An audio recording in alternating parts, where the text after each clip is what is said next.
ਵਾਹਿਗੁਰੂ ਜੀ ਕਾ ਖਾਲਸਾ ਵਾਹਿਗੁਰੂ ਜੀ ਕੀ ਫਤਿਹ। ਹੁਣ ਅਗਲੇ ਸ਼ਲੋਕ ਦੇ ਬਾਰੇ ਆਪਾਂ ਵਿਚਾਰ ਕਰਾਂਗੇ, ਆਪਣੇ ਅਰਥ ਰੱਖਣ ਦੀ ਕੋਸ਼ਿਸ਼ ਕਰਦਾ ਹਾਂ। ਸ਼ਲੋਕ ਤਜੋ ਸਿਆਨਪ ਸੁਰਜਨੋ ਸਿਮਰੋ ਹਰ ਹਰ ਰਾਏ, ਏਕ ਆਸ ਹਰ ਮਨ ਰੱਖੋ, ਨਾਨਕ ਦੂਖ ਪਰਮ ਭਉ ਜਾਏ। ਮਹਾਰਾਜ ਦੇ ਆਖਰੇ ਨੇ ਸਿਆਣਪਾਂ ਸਾਰੀ ਜਿਹੜੀ ਹੈ ਨਾ ਉਹ ਤਜ ਦੇ ਛੱਡ ਦੇ। ਮਨ ਦੇ ਅੰਦਰ ਬਹੁਤ ਸਿਆਣਪਾਂ ਚਲਦੀਆਂ ਰਹਿੰਦੀਆਂ ਨੇ, ਉਸ ਨੂੰ ਆਖਰੇ ਨੇ ਕਿ ਛੱਡ ਦੇ। ਹਰੀ ਦਾ ਨਾਮ ਜਿਹੜਾ ਨਾ, ਹਰੀ ਰਾਏ ਜਿਹੜਾ ਬਾਦਸ਼ਾਹ ਹਰੀ, ਉਹਦਾ ਨਾਮ ਆਪਣੇ ਮਨ ਵਿੱਚ ਬਿਠਾ, ਉਸਨੂੰ ਸਿਮਰ, ਉਹਨੂੰ ਚਿੱਤੇ ਕਰ। ਏਕ ਆਸ ਹਰ ਮਨ ਰੱਖੋ, ਸਿਰਫ ਇੱਕ ਪਰਮਾਤਮਾ ਦੀ ਆਸ ਰੱਖ ਕਿ ਮੈਂ ਪਰਮਾਤਮਾ ਨਾਲ ਜੁੜਾਂ ਜਾਂ ਪਰਮਾਤਮਾ ਮੈਨੂੰ ਜੋੜ ਲਵੇ। ਇਹ ਜੁੜਨ ਦੀ ਜਿਹੜੀ ਆਸ ਹੈ, ਇਹ ਜੁੜਨ ਦਾ ਜਿਹੜਾ ਨਿਸ਼ਚੈ ਪਰ ਕਰ ਲੈਂਦਾ ਵਿਅਕਤੀ, ਮਨੁੱਖ, ਸਿੱਖ, ਉਹ ਫਿਰ ਜੁੜ ਜਾਂਦਾ। ਇਹ ਸਾਡੇ ਅੰਦਰ ਹੀ ਜਿਹੜੀ ਅਸੀਂ ਪ੍ਰੋਗਰਾਮਿੰਗ ਕਰਾਂਗੇ, ਉਹ ਪ੍ਰੋਗਰਾਮਿੰਗ ਦੇ ਹਿਸਾਬ ਨਾਲ ਸਾਨੂੰ ਪ੍ਰਾਪਤੀ ਹੋ ਜਾਏਗੀ। ਇਸ ਨੂੰ ਨਿਊਰੋ ਲਿੰਗੁਇਸਟਿਕ ਪ੍ਰੋਗਰਾਮਿੰਗ ਵੀ ਆਖਦੇ ਨੇ। ਔਰ ਪਰਮਾਤਮਾ ਜਿਹੜਾ ਫਿਰ ਉਸ ਹਿਸਾਬ ਨਾਲ ਜੁੜ ਜਾਂਦਾ। ਫਿਰ ਮਹਾਰਾਜ ਕਹਿੰਦੇ ਨੇ ਨਾਨਕ ਦੁੱਖ ਭਰਮ ਭਉ ਜਾਏ। ਦੁੱਖ ਵੀ ਚਲਾ ਜਾਏਗਾ, ਭਰਮ ਵੀ ਚਲਾ ਜਾਏਗਾ, ਡਰ ਵੀ ਚਲਾ ਜਾਏਗਾ। ਕਿਸ ਤਰ੍ਹਾਂ ਜਾਏਗਾ? ਆਪਣੇ ਆਪ ਵਿੱਚ ਨਿਸ਼ਚੈ ਕਰਨਾ ਕਿ ਬਸ ਇੱਕ ਆਸ, ਇੱਕ ਪਰਮਾਤਮਾ ਦੀ ਆਸ ਰੱਖਣ ਨਾਲ ਤ੍ਰੈਵੇਂ ਚੀਜ਼ਾਂ ਜਿਹੜੀ ਖਤਮ ਹੋ ਜਾਣਗੀਆਂ। ਅਸ਼ਟਪਦੀ ਮਾਨੁਖ ਕੀ ਟੇਕ ਬਿਰਥੀ ਸਭ ਜਾਨ। ਮਨੁੱਖ ਦੀ ਜਿਹੜੀ ਬ੍ਰਿਤੀਆਂ ਨੇ ਔਰ ਮਨੁੱਖ ਦੀ ਜਿਹੜੀ ਅੰਦਰ ਬੜਬੜ ਚਲਦੀ ਰਹਿੰਦੀ ਹੈ, ਸਿਰਫ ਪ੍ਰਭੂ ਦੀ ਬੜਬੜ ਜਦ ਚਲਾ ਲਏਗਾ, ਉਸ ਨੂੰ ਜਾਣ ਜਾਏਗਾ, ਤਾਂ ਫਿਰ ਗੱਲ ਵੱਖਰੀ ਹੋ ਜਾਏਗੀ। ਜੇ ਇਹ ਸਮਝ ਲਏਗਾ, ਆਪਣੀ ਮਨੁੱਖ ਵਾਲੀ ਬਿਰਥੀ ਛੱਡ ਕੇ ਏਕ ਜਿਹੜੀ ਹੈ ਪਰਮਾਤਮਾ ਦੀ ਟੇਕ ਲੈ ਲਏਗਾ, ਸਹਾਰਾ ਸਪੋਰਟ ਲੈ ਲਏਗਾ, ਤਾਂ ਜਿਹੜੀ ਇਹ ਬੁੜਬੁੜ ਖਤਮ ਹੋ ਜਾਏਗੀ, ਭਰਮ ਖਤਮ ਹੋ ਜਾਏਗਾ, ਭੈ ਦੂਰ ਹੋ ਜਾਏਗਾ, ਦੁੱਖ ਦੂਰ ਹੋ ਜਾਣਗੇ। ਦੇਵਨ ਕੋ ਏਕੇ ਭਗਵਾਨ। ਇਸ ਗੱਲ ਨੂੰ ਵੀ ਚੰਗੀ ਤਰ੍ਹਾਂ ਸਮਝ ਲੈ ਕਿ ਦੇਣ ਵਾਸਤੇ ਦੇਣ ਵਾਲਾ ਸਿਰਫ ਇੱਕੋ ਪ੍ਰਭੂ ਹੈਗਾ, ਜਿਸਕੇ ਦੀਏ ਰਹੇ ਅਘਾਏ, ਜਿਸ ਦੇ ਦੇਵਨ ਨਾਲ ਤੈਨੂੰ ਤ੍ਰਿਪਤੀ ਆ ਸਕਦੀ ਹੈ। ਬਹੁਰ ਨਾ ਤ੍ਰਿਸ਼ਨਾ ਲਾਗੇ ਜਾਏ। ਬਹੁਤ ਸਾਰੀ ਤ੍ਰਿਸ਼ਨਾ ਤੋਂ ਤੂੰ ਦੂਰ ਹੋ ਜਾਏਗਾ ਜਦੀ ਤੂੰ ਫਿਰ ਹੋਰ ਕੋਈ ਤ੍ਰਿਸ਼ਨਾ ਨਹੀਂ ਲੱਗੇਗੀ। ਜਦ ਤੂੰ ਮਨ ਵਿੱਚ ਪਰਮਾਤਮਾ ਦੀ ਤ੍ਰਿਸ਼ਨਾ ਪੈਦਾ ਕਰ ਲਵੇਂਗਾ, ਜਦ ਏਕ ਆਸ ਮਨ ਵਿੱਚ ਰੱਖ ਲਵੇਂਗਾ, ਇਸ ਆਸ ਵਿੱਚ ਸਿਰਫ ਪਰਮਾਤਮਾ ਹੀ ਪਰਮਾਤਮਾ ਨੂੰ ਰੱਖਣਾ ਹੈ। ਮਾਰੇ ਰਾਖੇ ਇੱਕੋ ਆਪ। ਮਾਰਨ ਵਾਲਾ ਵੀ ਇੱਕੋ ਹੈ, ਰੱਖਣ ਵਾਲਾ ਵੀ ਉਹੀ ਪ੍ਰਭੂ ਹੈ। ਪ੍ਰਭੂ ਦੇ ਸਿਵਾ ਦੂਸਰੀ ਕੋਈ ਚੀਜ਼ ਨਹੀਂ ਹੈ। ਮਾਨਕ ਕੇ ਕਿਛ ਨਾਹੀ ਹਾਥ। ਮਨੁੱਖ ਦੇ ਹੱਥ ਵਿੱਚ ਕੱਖ ਵੀ ਨਹੀਂ ਹੈਗਾ। ਤਿਸਕਾ ਹੁਕਮ ਬੂਝ ਸੁਖ ਹੋਏ। ਜੇ ਤੂੰ ਉਸਦੇ ਹੁਕਮ ਨੂੰ ਸਮਝ ਜਾਏਗਾ, ਤਾਂ ਫਿਰ ਤੈਨੂੰ ਸੁਖ ਪ੍ਰਾਪਤ ਹੋ ਜਾਏਗਾ, ਸਮਝ ਆਏਗਾ ਸੁਖ। ਤਿਸਕਾ ਨਾਮ ਰਖ ਕੰਠ ਪਰੋਏ। ਔਰ ਕੰਠ ਵਿੱਚ, ਕੰਠ ਮਤਲਬ ਥਰੋਟ, ਥਰੋਟ ਮਤਲਬ ਥਰੋਟ ਚੱਕਰਾ ਵਿੱਚ ਜਦ ਤੂੰ ਉਸ ਪਰਮਾਤਮਾ ਦੇ ਧਿਆਨ ਨੂੰ ਲਗਾਏਂਗਾ, ਕਰੇਂਗਾ, ਫਿਰ ਜਿਹੜਾ ਹੈ ਤੇਰਾ ਸਿਮਰਨ, ਸਿਮਰ ਸਿਮਰ ਸਿਮਰ ਪ੍ਰਭ ਸੋਏ। ਫਿਰ ਤੂੰ ਉਸ ਪ੍ਰਭੂ ਨੂੰ ਸਿਮਰਨ ਕਰਦਾ ਰਹਿ ਜਾਏਗਾ। ਸੋ ਗੁਰੂ ਮਹਾਰਾਜ ਇੱਥੇ ਥਰੋਟ ਚੱਕਰਾ ਦੀ ਵੀ ਵਿਸ਼ੇਸ਼ਤਾ ਥੋੜ੍ਹੀ ਜਿਹੀ ਲਿਖ ਦਿੱਤੀ ਹੈ ਜਦ ਤੂੰ ਕੰਠ ਵਿੱਚ ਪਰਮਾਤਮਾ ਨੂੰ ਚੇਤੇ ਕਰੇਗਾ ਕੰਠ ਨਾਲ, ਕੰਠ ਮਤਲਬ ਥਰੋਟ ਚੱਕਰਾ, ਇੱਥੇ ਜੀਵਾ ਨਹੀਂ ਲਿਖਿਆ ਮਹਾਰਾਜ ਨੇ, ਜੀਵਾ ਅਲੱਗ ਹੈ, ਥਰੋਟ ਚੱਕਰਾ ਅਲੱਗ ਹੈ। ਥਰੋਟ ਚੱਕਰਾ ਵਿੱਚ ਪ੍ਰਭੂ ਦਾ ਸਿਮਰਨ ਕਰੇਗਾ, ਨਾਨਕ ਵਿਘਨ ਨਾ ਲਾਗੈ ਕੋਏ, ਫਿਰ ਕੋਈ ਕਿਸਮ ਦਾ ਵਿਘਨ ਨਹੀਂ ਲੱਗੇਗਾ। ਉਸਤਤ ਮਨ ਮੈਂ ਕਰ ਨਿਰੰਕਾਰ, ਮਨ ਵਿੱਚ ਉਸ ਦੀ ਉਸਤਤ ਕਰਾ ਕੀਤਾ ਕਰ, ਕੰਠ ਵਿੱਚ ਧਿਆਨ ਲਾਇਆ ਕਰ। ਕੰਠ ਵਿੱਚ ਧਿਆਨ ਲਗਾਉਣ ਨਾਲ ਮਨ ਵਿੱਚ ਉਸਤਤ ਜਿਹੜੀ ਹੈ ਪੈਦਾ ਹੋ ਜਾਂਦੀ ਹੈ। ਕਰ ਮਨ ਮੇਰੇ ਸਤ ਵਿਵਹਾਰ, ਇਹ ਮੇਰੇ ਮਨਾ ਤੂੰ ਸੱਚਾ ਵਿਵਹਾਰ ਕਰ, ਸੱਚੀ ਪ੍ਰੈਕਟਿਸ ਕਰ। ਕਾਰ ਵਿਵਹਾਰ ਬੋਲਦੇ ਨਾ ਆਪਾਂ, ਬਿਹੇਵ ਕਰਨਾ, ਸੱਚੇ ਤਰੀਕੇ ਨਾਲ ਬਿਹੇਵ ਕਰ। ਨਿਰਮਲ ਰਸਨਾ ਅੰਮ੍ਰਿਤ ਪੀਓ, ਰਸਨਾ ਜਿਹੜੀ ਹੈ ਉਹਦੇ ਵਿੱਚ ਪਵਿੱਤਰਤਾ ਲਿਆ, ਅਰਥਾਤ ਜੇ ਤੂੰ ਰੱਬ ਦਾ ਨਾਂ ਲੈ ਰਿਹਾ ਰਸਨਾ ਤੋਂ, ਤੇ ਮਨ ਵਿੱਚ ਉਹ ਉਤਰ ਜਾਏ, ਉਹ ਕੰਠ ਵਿੱਚ ਤੇਰਾ ਧਿਆਨ ਲੱਗਾ ਰਹੇ। ਜਦ ਕੰਠ ਵਿੱਚ ਧਿਆਨ ਲੱਗ ਜਾਏਗਾ, ਰਸਨਾ ਨਾਮ ਜਪਣ ਲੱਗੇਗੀ, ਮਨ ਵਿੱਚ ਇੱਕ ਜਿਹੜੀ ਹੈ ਨਿਰਮਲਤਾ ਆ ਜਾਏਗੀ। ਨਿਰਮਲ ਰਸਨਾ ਅੰਮ੍ਰਿਤ ਪੀਓ, ਫਿਰ ਜਿਹੜੀ ਰਸਨਾ ਹੈਗੀ ਉਹ ਅੰਮ੍ਰਿਤ ਪੀਣ ਲੱਗੇਗੀ। ਇਹ ਬਹੁਤ ਤਗੜੀ ਕੰਡੀਸ਼ਨ ਹੈਗੀ। ਇਹ ਨਿਊਰੋਨ ਸੈੱਲ ਦੀ ਸੈਟਿੰਗ ਦੱਸ ਰਹੇ ਨੇ ਕਿ ਕੰਠ ਵਿੱਚ ਜਦ ਧਿਆਨ ਲਗਾਏਗਾ, ਸਿਮਰਨ ਕਰੇਗਾ ਜਿਹਬਾ ਤੋਂ, ਤਾਂ ਤੇਰੀ ਜੀਭ ਦੇ ਹੇਠਾਂ ਇੱਕ ਅੰਮ੍ਰਿਤ ਸੱਚੀ ਮੁੱਚੀ ਫਲੋ ਹੋਣਾ ਸ਼ੁਰੂ ਹੋ ਜਾਏਗਾ। ਜੇ ਮਨੁੱਖ ਆਪਣੇ ਥਰੋਟ ਚੱਕਰਾ 'ਤੇ ਧਿਆਨ ਲਗਾਵੇ ਔਰ ਮਨ ਜਿਹੜਾ ਹੈ ਆਟੋਮੈਟਿਕਲੀ ਸ਼ਾਂਤ ਹੋ ਜਾਂਦਾ ਹੈ। ਔਰ ਰਸਨਾ ਨੂੰ ਥੋੜ੍ਹਾ ਜਿਹਾ ਹਿਲਾ ਕੇ ਸਲੋ ਵਾਇਸ ਵਿੱਚ ਹਰੀ ਦਾ ਸਿਮਰਨ ਕਰੇ ਜਾਂ ਹਰੀ ਦਾ ਨਾਮ ਲਵੇ, ਤਾਂ ਜਿਹੜਾ ਹੈ ਅੰਮ੍ਰਿਤ ਜਿਹੜਾ ਹੈ ਰਸਨਾ ਦੇ ਹੇਠਾਂ ਫਲੋ ਹੋਣਾ ਸ਼ੁਰੂ ਹੋ ਜਾਏਗਾ। ਸਦਾ ਸੁਹੇਲਾ ਕਰ ਲੈ ਜੀਓ, ਇਸ ਗੱਲ ਨੂੰ ਜਿਹੜਾ ਹੈ ਇਹ ਜੀਵ ਤੂੰ ਮੰਨ ਲੈ। ਨੈਣੋ ਪੇਖ ਠਾਕਰ ਕਾ ਰੰਗ, ਨੈਣ ਤੋਂ ਠਾਕੁਰ ਦਾ ਰੰਗ ਦੇਖ, ਉਹਦੇ ਕਿਤਨੇ ਰੰਗ ਹੈਗੇ ਨੇ, ਕਿਤਨੇ ਬੱਦਲ ਚੜ੍ਹੇ ਹੋਏ ਨੇ ਆਕਾਸ਼ ਵਿੱਚ, ਕਿੰਨੇ ਸੁੰਦਰ ਵਣਸਪਤੀ ਲੱਗੀ ਹੋਈ ਹੈ, ਕਿਤਨੇ ਸੁੰਦਰ ਪਹਾੜ ਨਦੀਆਂ ਵਗੈਰਾ ਹੈ। ਉਸ ਦੀ ਸੁੰਦਰਤਾ ਤੈਨਾਂ ਜਿਹੜਾ ਹੈ ਮਨ ਨੂੰ ਮੋਹ ਲਏਗਾ। ਉਹ ਤੈਨੂੰ ਉਹ ਪਰਮਾਤਮਾ ਦੀ ਹੀ ਬਣਾਈ ਹੋਈ ਸ੍ਰਿਸ਼ਟੀ ਹੈ ਔਰ ਉਹਦੀ ਸੁੰਦਰਤਾ ਤੇਰੇ ਮਨ ਨੂੰ ਮੋਹ ਲਏਗੀ।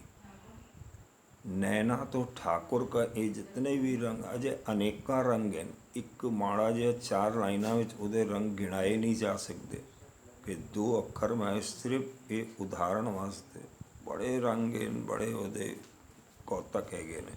ਸਾਧ ਸਗ ਬਿਨ ਸੇ ਸਭ ਸੰਗ, ਜੇ ਤੂੰ ਸਾਧ ਦੀ ਸੰਗਤ ਕਰ ਲਵੇਂਗਾ ਤੇ ਗਲਤ ਚੀਜ਼ਾਂ ਖਤਮ ਹੋ ਜਾਣਗੀਆਂ। ਚਰਨ ਚਲੋ ਮਾਰਗ ਗੋਬਿੰਦ, ਜੇ ਤੁਸੀਂ ਚਰਨਾਂ ਨਾਲ ਚੱਲਣਾ ਹੈ ਤਾਂ ਗੋਬਿੰਦ ਦੇ ਮਾਰਗ ਦੇ ਉੱਤੇ ਚੱਲਣਾ ਹੈ। ਹੁਣ ਚਰਨਾਂ ਤੋਂ ਚਲੇ ਬਗੈਰ ਬੈਠੇ ਬੈਠੇ ਵੀ ਗੋਬਿੰਦ ਦਾ ਨਾਮ ਲਿਆ ਜਾ ਸਕਦਾ ਹੈਗਾ। ਚਰਨ ਮਤਲਬ you have to take some step forward. If you are taking inside step forward, ਤੇ ਇਹ ਬਾਹਰਲੇ ਲੱਤ ਨਹੀਂ ਚੱਲੇ ਨੇ, ਇਹ ਹੁਣ ਅੰਦਰ ਦੀ ਗੱਲਾਂ ਜਿਹੜੀਆਂ ਨੇ ਇਹ ਬਾਹਰ ਆਮ ਭਾਸ਼ਾ ਵਿੱਚ ਸਮਝਾਉਣ ਜਾ ਰਹੇ ਨੇ ਗੁਰੂ ਸਾਹਿਬ, ਕਿਉਂਕਿ ਅੰਦਰ ਕੋਈ ਚਾਲ ਨਹੀਂ ਹੋਣੀ। ਬਾਹਰਲੇ ਪਾਸੇ ਕਦਮ ਪੱਟਦੇ ਆ, ਲੇਕਿਨ ਕੀ ਕਰਨਾ ਹੈ, ਅੰਦਰ ਦੇ ਜਿਹੜੇ ਪ੍ਰੋਜੈਕਸ਼ਨ ਉਹ ਇਸ ਲੈਂਗੁਏਜ ਵਿੱਚ ਹੀ ਆਉਂਦੇ ਨੇ। ਉਹ ਗੁਰੂ ਸਾਹਿਬ ਨੇ ਸਮਝਾਉਣ ਵਾਸਤੇ ਸਾਨੂੰ ਇਹ ਲੋਕਲ ਭਾਸ਼ਾ ਯੂਜ਼ ਕੀਤੀ ਹੈ, ਲੇਕਿਨ ਅੰਦਰ ਇਸ ਦਾ ਮੀਨਿੰਗ ਜਿਹੜਾ ਹੈ ਕਿ ਭਾਈ ਅੰਦਰ ਜਦ ਕਦਮ ਪੱਟ ਲਏਗਾ, ਉੱਚੀ ਤੇਰੀ ਸੁਰਤ ਹੋਣ ਲੱਗੇਗੀ, ਤਾਂ ਫਿਰ ਜਿਹੜੀ ਗੱਲ ਵੱਖਰੀ ਹੋ ਜਾਏਗੀ। ਗੋਬਿੰਦ ਦੇ ਪਾਸੇ ਤੁਰ ਪੈ, ਮਿਟੇ ਪਾਪ ਜਪੀਏ ਹਰ ਬਿੰਦ, ਜਿਤਨੇ ਵੀ ਪਾਪ ਹੈਗੇ ਨੇ ਉਹ विसर जाएंगे, ख़त्म हो जाएंगे। और तेरा जोड़ा है जपन जोड़ा है वो हर बिंद मतलब गोविंद का जोड़ा एक पॉइंट हैगा। बिंद यानी पॉइंट। वो पॉइंट ते जोड़ा है तेनू समझ आन लगेगा कि भाई वो बिंद नू जपना है। कर हर करम श्रवण हर कथा, ऐसे करम कर जिदे विच लगे हाँ बई हरी दा कुछ कम कीता। अर्थात उसनू कुछ जपिया, उस दे बारे कुछ विचार किया, कुछ गुरबाणी सरवण कीती और गुरबाणी दे उत्ते विचार करके कुछ कदम अगे वधे। ते ये उन्हां वधे होए कदमां दा ये भाषा विच गुरु साहब ने दसिया है और दस रहे ने। कर हर करम श्रवण हर कथा, श्रवणा तो हरि दी कथा सुन। हर दरगाह नानक उजल मत्था, हरि दी दरगाह विच जाएगा मत्था जेड़ा तेरा बहुत उजला हो जाएगा। इस लाइन नू प्रैक्टिकली जब करोगे ਤਾਂ जब थ्रोट चक्रा विच तुसी अपना ध्यान लगाओगे ਤਾਂ फिर ਜਿਹੜਾ है और रसना तो सिमरन करोगे ਤਾਂ ਤੁਹਾਨੂੰ ਅੰਮ੍ਰਿਤ ਜਿਹੜਾ है रसना ते आंदा होया सच्ची मुच्ची महसूस होएगा। और गोविंद का जड़ा बिंद है उदा प्रैक्टिकली मीनिंग समझ आएगा। वड पागी तेजन जग माहे, ਵੱਡੇ ਭਾਗਾਂ ਵਾਲੇ ਉਹ ਹੀ ਜਨ ਹੈ ਜਗ ਵਿੱਚ ਸਦਾ ਸਦਾ ਹਰ ਕੇ ਗੁਣ ਗਾਹੇ। ਜਿਹੜੇ ਸਦਾ ਸਦਾ ਹਰੀ ਦੇ ਗੁਣ ਗਾਉਂਦੇ ਰਹਿੰਦੇ ਨੇ। ਰਾਮ ਨਾਮ ਜੋ ਕਰਹਿ ਵਿਚਾਰ, ਜਿਹੜੇ ਵਿਅਕਤੀ ਰਾਮ ਦੇ ਨਾਮ ਦਾ ਵਿਚਾਰ ਕਰਦੇ ਨੇ। ਇੱਥੇ ਦੇਖੋ ਵਿਚਾਰ ਸ਼ਬਦ ਆਇਆ, ਰਾਮ ਨਾਮ ਜੋ ਕਰਹਿ ਵਿਚਾਰ। विचार करना भी एक बहुत प्रोसेस है अगे कदम बढ़ाने का। सो धनवंत गनी संसार ਉਹੀ धनवंत हैगे ने ਜਿਹੜੇ राम दे नाम का विचार करते हैं। मन मन तन मुख बोले हर मुखी, मन भी और तन भी हरि दे नाम का गायन करे। बोले हर मुखी, मुख तो हरि मुख रूप तो मुख रूप तो हरि दा नाम बोले। सदा सदा जानहो तै सुखी, सदा सदा वो जेड़े ने सुखी हो जाएंगे। एको एक एक पछाने, सिर्फ एक परमात्मा नू ही पछाणना है चारों पासे।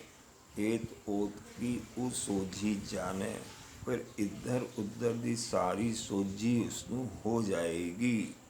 जानकारी प्राप्त होनी शुरू हो जाएगी। जिस तरह ही मनुख का ध्यान कंठ चक्कर विच आंदा है, थ्रोट चक्रा विच आंदा है, ਉਹਨੂੰ इधर उधर सारी सोझी बोझी होनी शुरू हो जाती आटोमैटिकली। नाम संग जिसका मन मानिया, जैसे प्राणी दा मन नाम सुन के मन विच उसने मन लिया, नानक तिन्हें निरंजन जानिया।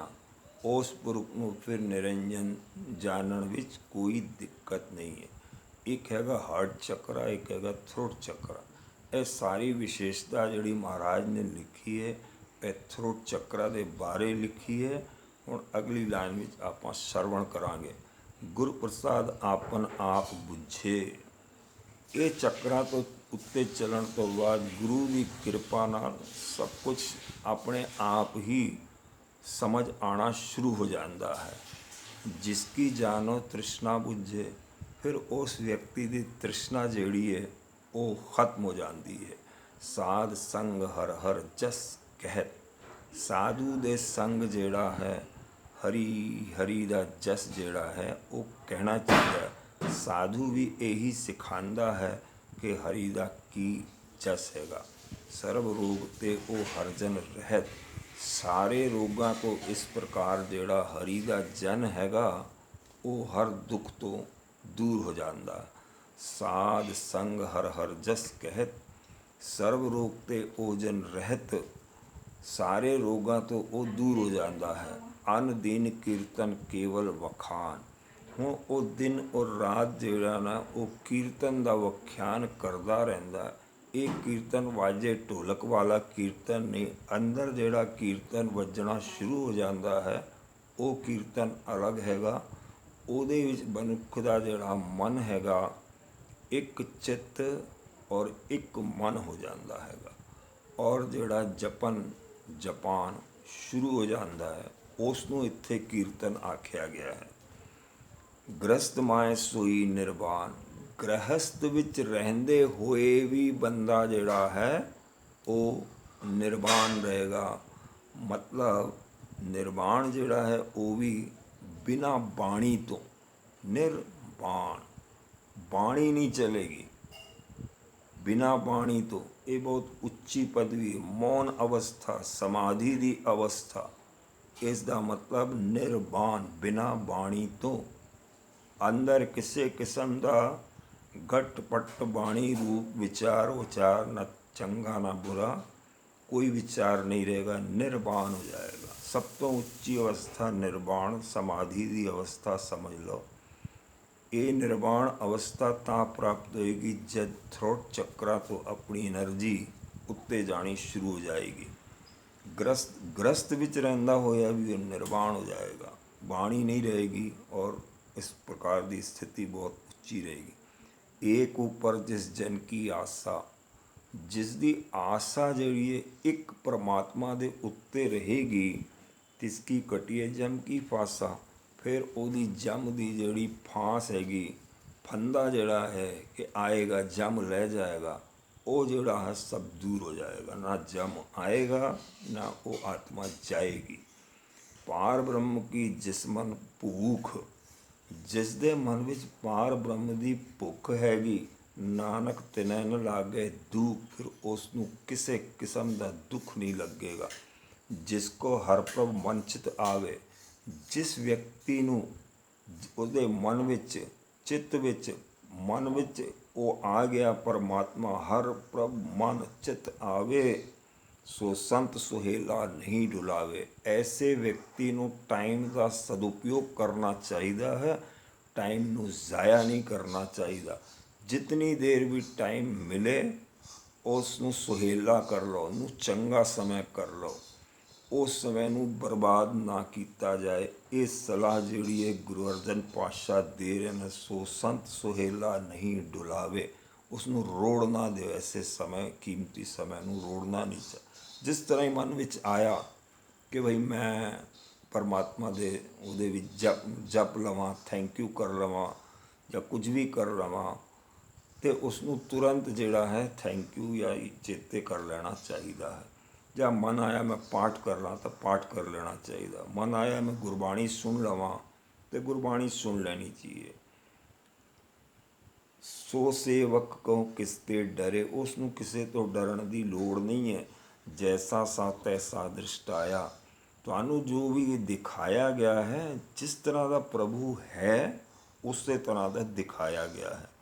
ਆਪਣੇ ਕਾਰਜ ਮੈਂ ਆਪ ਸਮਾਇਆ। ਉਹ ਜਿਹੜਾ ਕਾਰਜ ਤੁਸੀਂ ਕਰ ਰਹੇ ਹੋ ਉਹ ਕਾਰਜ ਵਿੱਚ ਉਹ ਆਪ ਪ੍ਰਭੂ ਸਮਾਇਆ ਹੋਇਆ ਹੈ। ਇਸ ਗੱਲ ਨੂੰ ਆਪਾਂ ਨੂੰ ਬਹੁਤ ਚੰਗੀ ਤਰ੍ਹਾਂ ਸਮਝ ਲੈਣਾ। ਜਿਹੜਾ ਵੀ ਕਾਰਜ ਤੁਹਾਡੇ ਕੋਲੋਂ ਕਰਾ ਰਿਹਾ ਹੈ ਉਸ ਕਾਰਜ ਵਿੱਚ ਪ੍ਰਭੂ ਆਪ ਸਮਾਇਆ ਹੋਇਆ ਹੈ। ਸੋਧਤ ਸੋਧਤ ਸੋਧਤ ਸੀਝਿਆ। ਮੈਂ ਸਰਚ ਕੀਤੀ, ਰਿਸਰਚ ਕਰਕੇ ਇਹ ਗੱਲ ਮੇਰੀ ਸਾਹਮਣੇ ਆਈ ਕਿ ਉਹ ਜਿਹੜਾ ਹੈ, ਇਸ ਗੱਲ ਨੂੰ ਸਮਝ ਆ ਗਈ ਮੈਨੂੰ। ਗੁਰ ਪ੍ਰਸਾਦ ਤਤ ਸਭ ਬੁਝਿਆ। ਗੁਰੂ ਦੀ ਕਿਰਪਾ ਨਾਲ ਸਾਰਾ ਜਿਹੜਾ ਤੱਤ ਹੈ ਮੈਂ ਸਮਝ ਗਿਆ। ਜਬ ਦੇਖੋ ਤਬ ਸਭ ਕੁਛ ਮੂਲ। ਜਦ ਮੈਂ ਵੇਖਿਆ ਤਬ ਸਭ ਕੁਛ ਜਿਹੜਾ ਹੈ ਮੂਲ ਸੀਗਾ, ਮੇਨ ਸੀਗਾ, ਫੰਡਾਮੈਂਟਲ ਸੀਗਾ, ਨਾਨਕ ਸੋ ਸੂਖਮ ਸੋਈ ਅਸਥੂਲ। ਜੋ ਸੂਖਮ ਵਿੱਚ ਹੈ, ਜੋ ਸਟਲ ਵਿੱਚ ਹੈ, ਉਹੀ ਅਸਥੂਲ ਵਿੱਚ ਵੀ ਹੈ। ਇਹ ਜਿਹੜਾ ਸਾਡਾ ਸਰੀਰ ਹੈ, ਇਹ ਅਸਥੂਲ ਸਰੀਰ ਹੈ, ਲੇਕਿਨ ਅੰਦਰ ਜਿੱਥੋਂ ਬਾਣੀ ਆ ਰਹੀ ਹੈ ਜਾਂ ਤੁਸੀਂ ਸੁਣ ਰਹੇ ਹੋ, ਉਹ ਬਾਣੀ ਸੂਖਮ ਵਿੱਚ ਜਾ ਰਹੀ ਹੈ ਕੰਨ ਦੇ ਥਰੂ। ਜਦ ਉਹ ਬਾਣੀ ਸੂਖਮ ਵਿੱਚ ਬੈਠ ਜਾਏਗੀ, ਉਹ ਸੂਖਮ ਕੀ ਹੈ? ਇਹ ਜਿਹੜਾ ਸਾਡਾ ਸਬਕੌਨਸ਼ੀਅਸ ਮਾਈਂਡ ਹੈਗਾ, ਉਹ ਸੂਖਮ ਨਾਲ ਸੰਬੰਧ ਰੱਖਦਾ ਹੈਗਾ। ਉਹ ਜਿਤਨੇ ਵੀ ਸਜੈਸ਼ਨ ਹੈਗੇ, ਉਹ ਸੂਖਮ ਵਿੱਚ ਚਲੇ ਜਾਣਗੇ। ਔਰ ਸੂਖਮ ਜਿਹੜਾ ਹੈ, ਇਹ ਸਰੀਰ ਜਿਸ ਤਰ੍ਹਾਂ ਹੀ ਛੱਡੇਗਾ, ਸੂਖਮ ਵਿੱਚ ਜੋ ਵੀ ਕੰਡੈਂਸਡ ਮੈਟਰ ਪਿਆ ਰਹੇਗਾ, ਉਹ ਅਗਲੀ ਵਾਰੀ ਫਿਰ ਅਗਲੇ ਸਰੀਰ ਵਿੱਚ ਜਦ ਜਾਏਗਾ, ਇਹ ਵਾਲਾ ਸੂਖਮ ਉਹ ਉੱਥੇ ਟ੍ਰਾਂਸਫਰ ਹੋ ਜਾਏਗਾ, ਚਲਾ ਜਾਏਗਾ। ਜੇ ਲਾਸਟ ਦੇ ਵੇਲੇ ਸੂਖਮ ਨੇ ਕੋਈ ਸੁਖਣਾ ਸੁਖ ਲਈ ਕਿ ਮੈਨੂੰ ਪੈਸਾ ਚਾਹੀਦਾ ਹੈ, ਉਹ ਜਿਹੜਾ ਸੂਖਮ ਹੈ ਉਹ ਫਿਰ ਰਿਟਰਨ ਹੋ ਕੇ ਇਹ ਜੂਨਾ ਵਿੱਚ ਆ ਜਾਏਗਾ। ਲੇਕਿਨ ਸੂਖਮ ਨੇ ਯਦੀ ਸੁਖ ਲਿਆ ਕਿ ਭਾਈ ਮੈਂ ਜਿਹੜਾ ਹੈ ਪਰਮਾਤਮਾ ਦੇ ਚਰਨਾਂ ਵਿੱਚ ਲੱਗਣਾ ਹੈ, ਉਹ ਵਾਲਾ ਸੂਖਮ ਜਿਹੜਾ ਹੈ ਪਰਮਾਤਮਾ ਦੇ ਚਰਨਾਂ ਵਿੱਚ ਜੁੜ ਜਾਏਗਾ। न किच जन्मे न किच मरे। यदि सूखम जुड़ गया तो फिर जन्म मरण खत्म हो जाएगा। आपन चलित आप ही करे, लेकिन वो जड़ा हैगा चलदा फिरदा जो भी है वो आप ही परमात्मा करदा है। आवन जावन दृष्ट अनदृष्ट, ये जड़ा आना जाना हैगा, और जो असी देख रहे हैं, जो नहीं देख रहे हैं, जो दिख रहा है वो दृष्टिमान है, जो नहीं दिख रहा वो अदृष्टिमान है। अदृष्टिमान सटल चीज़ नूं भी आखदे, सूखम नूं भी आखदे। लेकिन आज्ञाकारी धारी सब सृष्टि, सारी सृष्टि परमात्मा की आज्ञा विच चलती है, चाहे सूखम होवे चाहे अस्थूल होवे। आपे आप सगल में आप, वो अपने आप ही है, सारियां विच है। अनेक जुगत रच थाप उथाप। पहले भी आई है लाइन कि नानक रचना प्रभ रची बहुविध अनेक प्रकार। इत्थे फिर वही गल आ रही है, अनेक जुगत कई जुगतियां नाल ये रचना जिहड़ी रची है थाप उथाप। थापदा भी है, फिर उसनों पलटा भी देंदा, उथाप खत्म कर देंदा है। अविनाशी ना ही खिच खंड। अविनाशी जिहड़ा एक पर्टिकुलर खंड विच नहीं है, एक पर्टिकुलर वो जगह है, वो अविनाशी खंड विच है ही नहीं कि एक गुरुद्वारे विच है या उहदे विच है, मंदिर विच, वो कोई नहीं। वो चार दीवारियां हैं, तुहाडे अंदर भी है, गुरुद्वारे विच भी है, बाजार विच भी है, हर जगह स्टेशन विच, एयरपोर्ट विच, एयर विच, हर जगह अविनाशी। अविनाशी जिहड़ा है वो हर जगह है, वो एक पर्टिकुलर खंड विच नहीं है। धारण धार रहियो ब्रह्मंड। उसने पूरे ब्रह्मंड विच अपने आप को धारिया होया, रखिया होया। अलख अभेव पुरख परताप। वो जिहड़ा अलख है उहदे बारे लखिया नहीं जा सकता, ना बोलिया जा सकता, अबोल है। आप जपाए नानक जाप। यदि वो जपवांदा है तो असी जपदे हाँ। जिन प्रभ जाता सुशोभावन। जिन्हां ने प्रभु नूं जान लिया है, जिन प्रभ जाता, जाता मतलब जान लिया, उन्होंने नॉलेज आ गई है, उन्होंने समझ आ गई है। सुशोभावन, उन्हां दी शोभा जिहड़ी है उच्ची हो गई है। सगल संसार उधरे तिन मन। उन्हां दी एडवाइस नाल भी संसार जिहड़ा है, संसारिक जीव तर जाते। प्रभ के सेवक सगल उदाहरण। प्रभु दे इस टाइप के जोड़े सेवक ने वो एग्जाम्पल है, सैट एग्जाम्पल है कि भाई इसने भी जोड़ा ना उधर चुका है, तो इधे इसने की रास्ता फॉलो किया, वो रास्ता मैं भी फॉलो करांगा तो मैं भी उधर जावांगा। आपे मेल ले कृपाल। प्रभु आप ही मेल लैंदा हैगा, क्योंकि वो कृपालू है, वो मेल लैंदा। गुर का शब्द जब भय निहाल। गुरु का शब्द जपण नाल निहालता हो जाती है, दिल खुश हो जाता, चंगा हो जाता, वधिया हो जाता। फीलिंग्स जिहड़ी है ਉਹ ਹੈਪੀ ਹੋ ਜਾਂਦੀ ਨੇ, ਹੈਪੀਨੈਸ ਦੀ ਫੀਲਿੰਗ ਆ ਜਾਂਦੀ ਹੈ। ਉਨਕੀ ਸੇਵਾ ਸੋਈ ਲਾਗੇ, ਲੇਕਿਨ ਉਹਨਾਂ ਦੀ ਸੇਵਾ ਉਹ ਹੀ ਲੱਗਦੇ ਹਨ ਜਿਸ ਨੂੰ ਕਿਰਪਾ ਕਰੇ ਵੱਡ ਭਾਗੇ। ਜਿਸ ਦੇ ਉੱਤੇ ਪਰਮਾਤਮਾ ਕਿਰਪਾ ਕਰ ਦਿੰਦਾ, ਉਹ ਜਿਹੜਾ ਬੰਦਾ ਵੱਡੇ ਭਾਗਾਂ ਵਾਲਾ ਹੈਗਾ। ਨਾਮ ਜਪਤ ਪਾਵੇ ਵਿਸ਼ਰਾਮ, ਨਾਮ ਜਪਣ ਨਾਲ ਵਿਸ਼ਰਾਮ ਅਵਸਥਾ ਆ ਜਾਂਦੀ ਹੈ। ਵਿਸ਼ਰਾਮ ਅਵਸਥਾ ਮਤਲਬ ਹੁਣ ਮਨੁੱਖਾ ਜੀਵਨ ਨਹੀਂ ਆਏਗਾ, ਟੋਟਲ ਸਟਾਪ, ਵਿਸ਼ਰਾਮ। ਨਾਨਕ ਤਿਨ ਪੁਰਖ ਕਹੂ ਉੱਤਮ ਕਰਮਾਨ, ਐਸੇ ਪੁਰਖ ਹੈਗੇ ਨੇ ਉਹ ਉੱਤਮ ਹੈਗੇ। ਜੋ ਕੁਛ ਕਰੇ ਸੋ ਪ੍ਰਭ ਕੇ ਰੰਗ, ਜੋ ਵੀ ਹੁੰਦਾ ਰਹਿੰਦਾ ਉਹ ਪ੍ਰਭੂ ਦਾ ਰੰਗ ਹੈ। ਸਦਾ ਸਦਾ ਬਸੇ ਹਰ ਸੰਗ, ਹਰੀ ਦੇ ਸੰਗ ਜਿਹੜਾ ਹੈ ਮਨੁੱਖ ਵਸਦਾ ਰਹਿੰਦਾ। ਸਹਿਜ ਸੁਭਾਏ ਹੋਵੇ ਸੋ ਹੋਏ, ਜੋ ਵੀ ਹੋਣਾ ਉਹ ਸਹਿਜ ਸੁਭਾਏ ਹੋਏਗਾ। ਆਪਣੇ ਬਲ ਜੋਰੀ ਨਾਲ ਕੁਝ ਨਹੀਂ ਹੋਗਾ। ਅਸੀਂ ਕਿੰਨਾ ਵੀ ਬਲ ਧਿਆਨ ਦਾ ਲਾਉਣ ਦਾ ਕਰੀਏ, ਕੋਈ ਜ਼ਰੂਰੀ ਨਹੀਂ ਧਿਆਨ ਲੱਗ ਜਾਏਗਾ। ਜਦ ਉਹ ਲਗਾਏਗਾ, ਉਹ ਕਿੱਥੋਂ ਤੱਕ ਲੈ ਜਾਏਗਾ ਉਹਦੇ ਉੱਤੇ। ਨਾਨਕ ਜੋਰ ਗੋਬਿੰਦ ਕਾ ਪੂਰਨ ਗੁਣਤਾਸ, ਗੋਬਿੰਦ ਦਾ ਜੋਰ ਜਿਹੜਾ ਨਾ ਉਹ ਜ਼ਿਆਦਾ ਹੈ ਸਾਡੇ ਤੋਂ, ਬਹੁਤ ਜ਼ਿਆਦਾ। ਅਸੀਂ ਕਿਨਕਾ ਮਾਤਰ। ਜੋ ਕੁਛ ਕਰੇ ਸੋ ਪ੍ਰਭ ਕੇ ਰੰਗ, ਸਦਾ ਬਸੇ ਹਰ ਸੰਗ।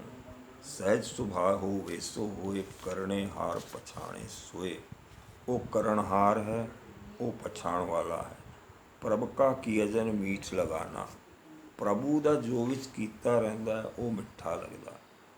ਜੈਸਾ ਸਾ ਤੈਸਾ ਦ੍ਰਿਸ਼ਟਾਨਾ, ਜਿਸ ਤਰ੍ਹਾਂ ਹੁੰਦਾ ਉਸੇ ਤਰ੍ਹਾਂ ਹੀ ਦ੍ਰਿਸ਼ਟੀਮਾਨ ਸਾਨੂੰ ਜਪਦਾ।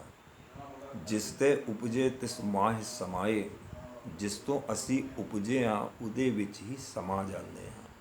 ਉਹ ਸੁਖ ਨਿਧਾਨ ਉਹਨੂੰ ਬਨ ਆਏ, ਉਹ ਸੁੱਖਾਂ ਦਾ ਨਿਧਾਨ ਉਹਦੇ ਕੋਲ ਹੈ। ਉਹੀ ਬਣਾਉਂਦਾ ਹੈ ਸਾਰੇ ਚਾਰੋਂ ਪਾਸੇ ਖੇਡ, ਫਿਰ ਖੇਡ ਵਿੱਚ ਸਫਲਤਾ ਵੀ ਉਹੀ ਦਿੰਦਾ ਹੈ। ਆਪਸ ਕੋ ਆਪ ਦੀਨੋ ਮਾਨ, ਆਪਣੇ ਆਪ ਹੀ ਮਾਨ ਦੇ ਦਿੰਦਾ ਹੈ। ਨਾਨਕ ਪ੍ਰਭਜਨ ਏਕੋ ਜਾਨ, ਨਾਨਕ ਕਹਿੰਦੇ ਨੇ ਕਿ ਹੇ ਜਨੋ, ਪ੍ਰਭੂ ਔਰ ਜਨ ਨੂੰ ਇੱਕੋ ਹੀ ਜਾਣੋ। ਵਾਹਿਗੁਰੂ ਜੀ ਕਾ ਖਾਲਸਾ, ਵਾਹਿਗੁਰੂ ਜੀ ਕੀ ਫਤਿਹ।